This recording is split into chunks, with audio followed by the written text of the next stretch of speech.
Today I'll be reviewing the steps that you need to take to assemble your own computer, just the order that I put things together myself.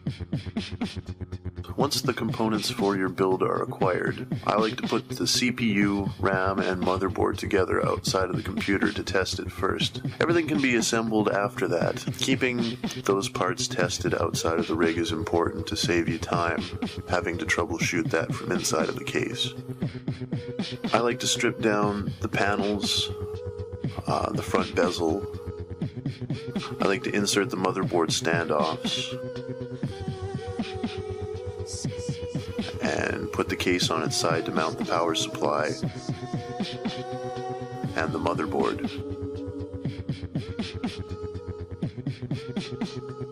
Once the motherboard is securely in place, I like to start routing the cables through the back of the case. In some cases, before you put the motherboard together, the power connector for the motherboard's power connector can be routed through the back of the motherboard, but in this case, I'm just routing it from the side. I like to round up as much slack from the cables as possible and keep it behind the motherboard tray. I like to make sure that the cables are as flat as possible. By removing the front bezel, you can easily add fans to the front panel and take out the optical drive bay covers.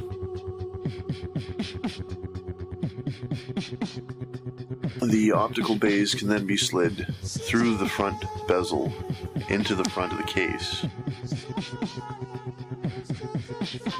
I mount the hard drives after that and make sure that I can get them in before I add the graphics cards or any of the PCI Express add-ins.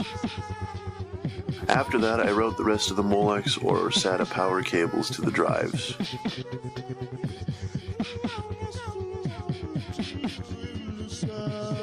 I like to manage the cables the same way that I do the motherboard cables. The SATA connectors, IDE and fan connectors, the front panel connectors and USB connectors can all get routed through the back in the same sort of way.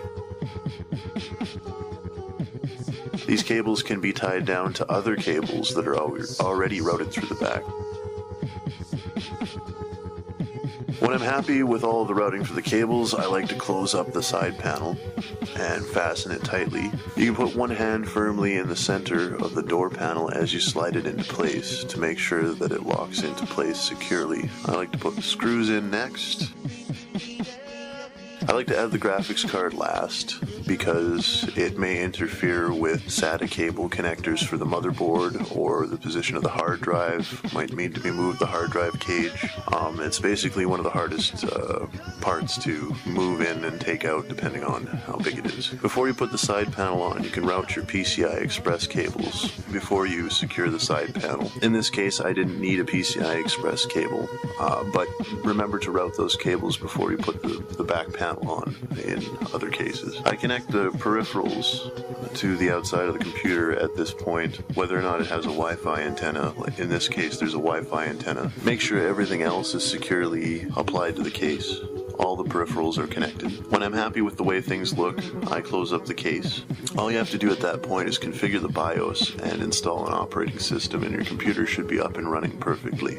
Even the most educated purchase of computer parts will allow for some headaches, issues with front panel connectors, the length of cables. Sometimes the specifications for parts don't include information that would be pertinent for you putting together your computer. USB connectors sometimes don't have labels on the individual parts of the USB connector. The CPU size and heatsink, the shape of the heatsink, sometimes it won't fit into the spot that you plan on putting it in. Don't get frustrated, just be patient. If you have to order a different part, wait for that part to arrive. Don't just pull out power tools and start hacking away at your computer. It will end up looking messy and you won't be happy with your build.